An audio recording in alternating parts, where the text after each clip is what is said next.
Certains voient l'activité physique comme un investissement pour leur santé et leur bien-être. Vous voulez en faire partie? Bienvenue chez Movemental.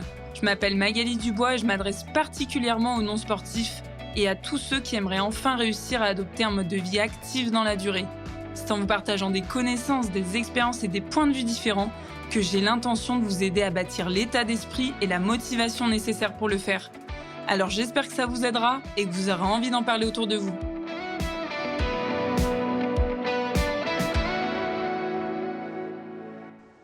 C'est difficile d'aimer quelque chose dans lequel on ne se sent pas forcément bon, on ne se sent pas particulièrement à l'aise. Et souvent, on pense que si on n'aime pas immédiatement, si on n'aime pas tout de suite le truc, c'est que c'est pas fait pour nous.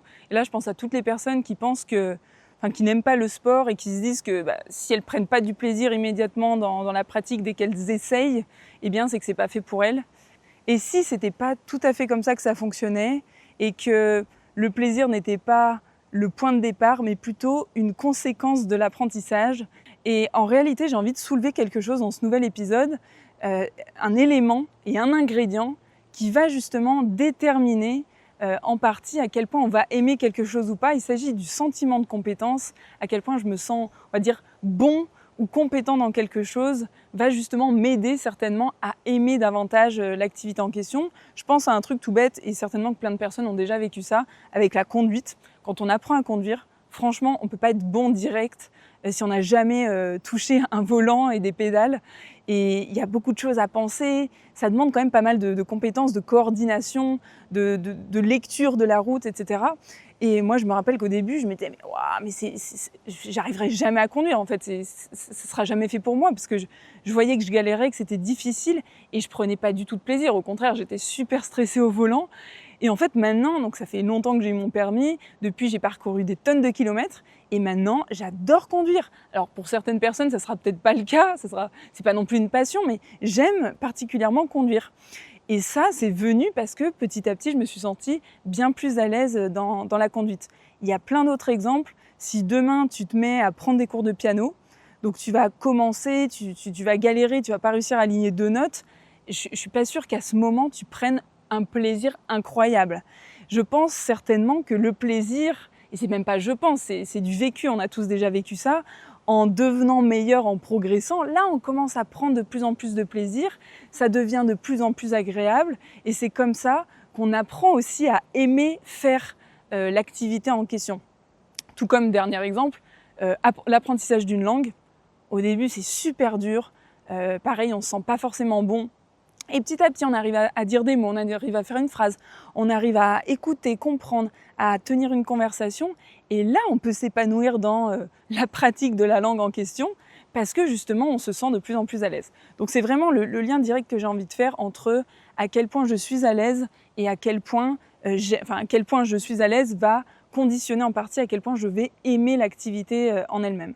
Et quand je parle de sentiment de compétence, il ne s'agit pas de devenir un expert du sport ou ou telle discipline physique, mais en fait de gagner un petit peu en compétences, de gagner peut-être en connaissance de son corps, de savoir réaliser un geste, de savoir également comment ça fonctionne la condition physique, comment est-ce que je peux progresser. En fait, élever aussi un petit peu mon niveau de connaissance par rapport au sujet, parce que si je sais aussi ce que je fais, si je comprends mieux et si je sais quoi faire, tout de suite, ça va aussi donner plus de sens à la pratique et ça va me donner envie d'aller un petit peu plus loin, de mettre en quelque sorte en pratique mes connaissances. Donc premièrement, c'est pas être expert, mais avoir un minimum de compétences pour me sentir plus à l'aise et commencer à trouver l'activité plus agréable. Et ce qui se passe par rapport au sport, c'est que beaucoup de personnes se mettent à faire du sport, mais en réalité abandonnent trop tôt, abandonnent avant même que le plaisir n'ait eu le temps d'apparaître. Parce qu'on ne peut pas s'imaginer prendre un plaisir fou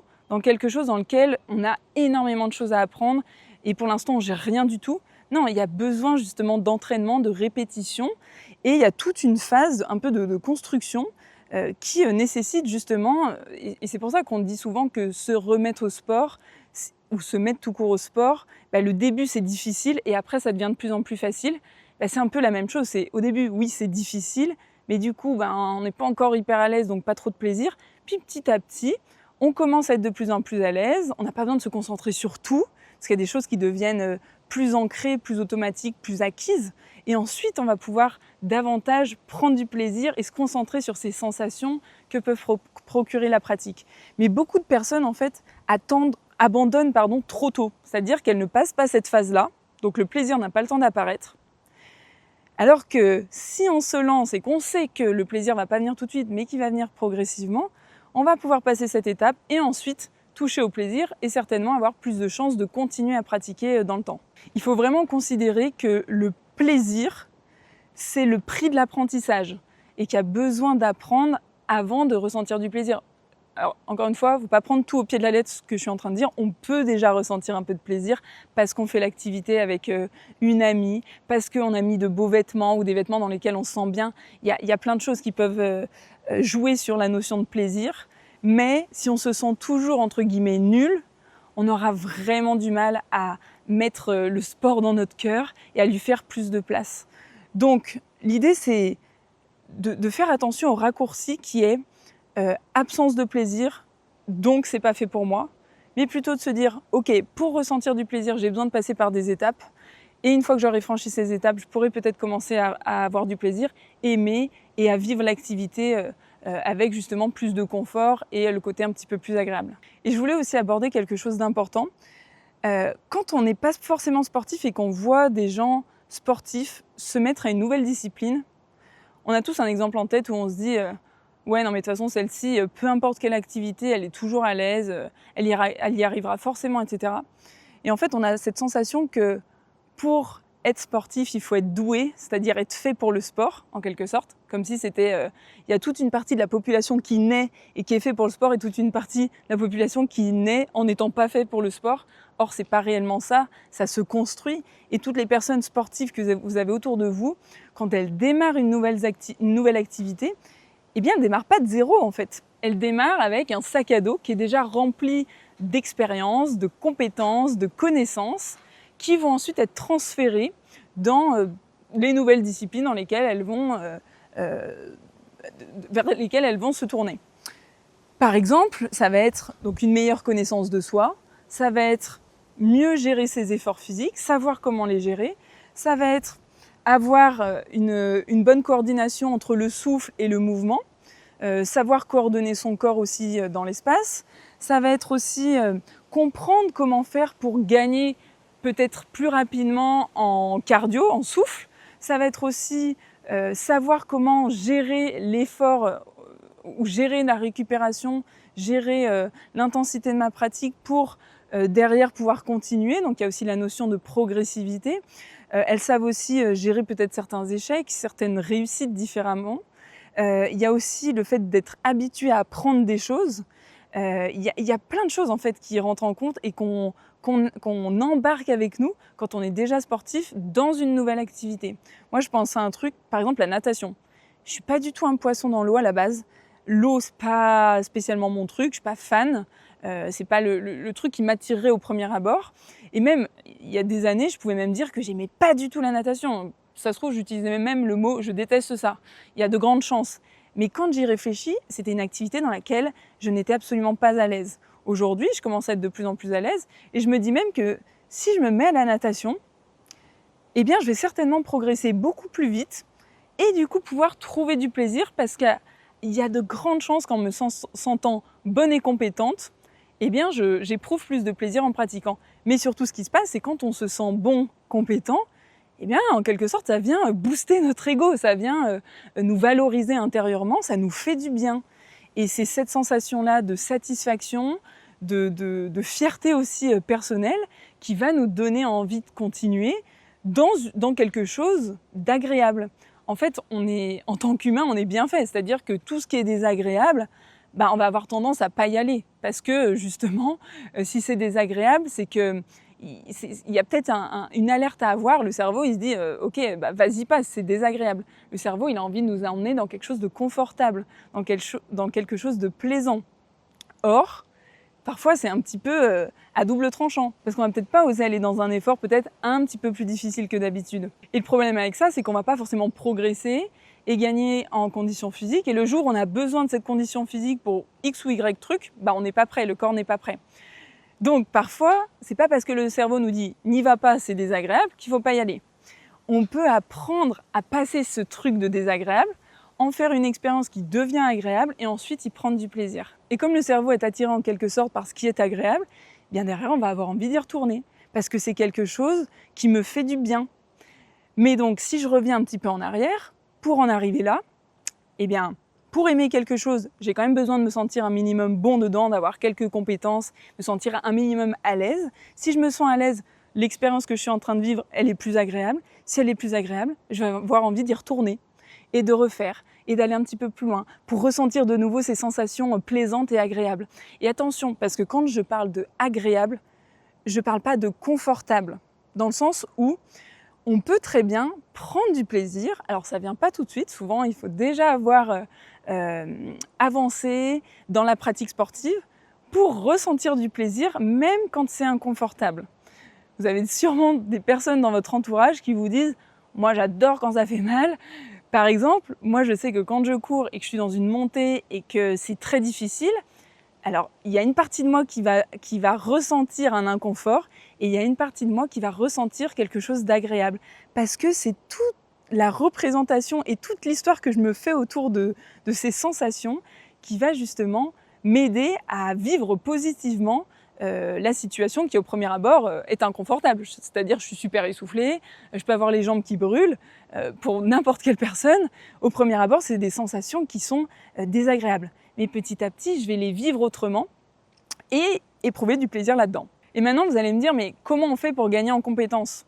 Est-ce que c'est juste d'aller faire du sport ? Je pense que c'est pas que ça. Parce que justement, quand on a du mal à aller en faire, si on se force uniquement à aller en faire, ça peut être difficile.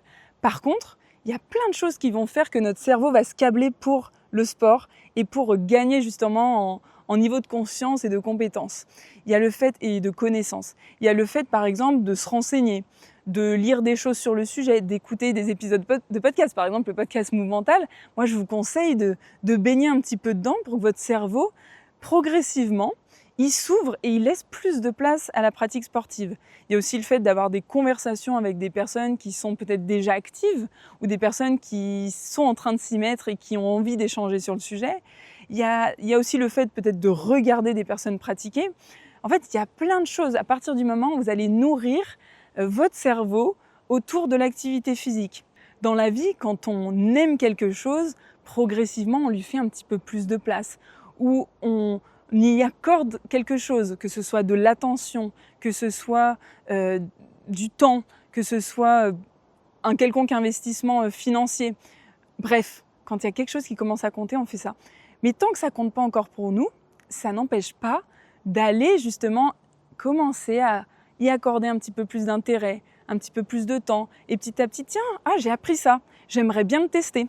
Ou j'aimerais bien voir si ça marche vraiment. Et ainsi de suite. Mais on est obligé de se brancher un peu sur un mode curiosité activé, un mode apprentissage, pour justement progressivement faire un peu de place, mieux comprendre. Encore une fois, le cerveau, il adore comprendre. S'il ne comprend pas, s'il ne voit pas de sens, il ne voit pas d'intérêt. Donc on a besoin de ça.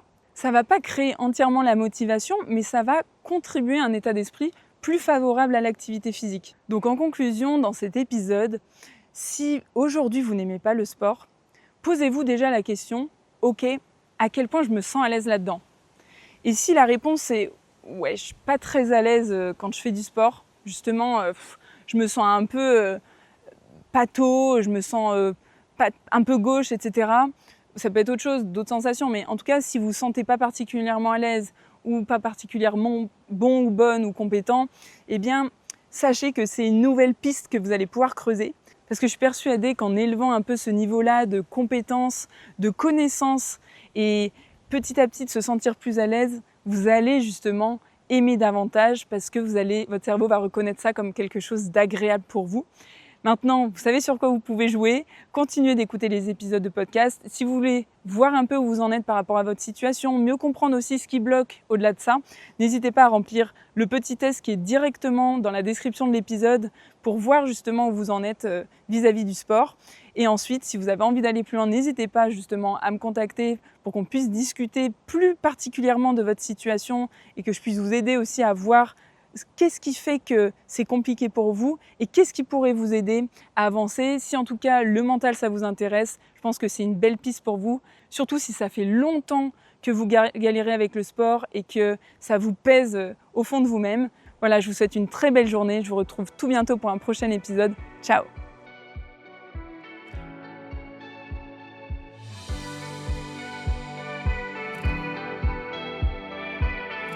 C'est tout pour aujourd'hui, enfin, presque. Avant de partir, j'ai 2 questions pour vous. La première, c'est quelle est la chose que vous pourriez retenir de cet épisode ? Et la deuxième, à qui vous pourriez la raconter ? En partageant ce podcast et en lui attribuant la meilleure note possible, vous inspirerez d'autres personnes à être plus actives. Et comme votre avis compte beaucoup pour moi, n'hésitez pas à me faire part de vos réflexions, j'essaierai de vous répondre. À bientôt !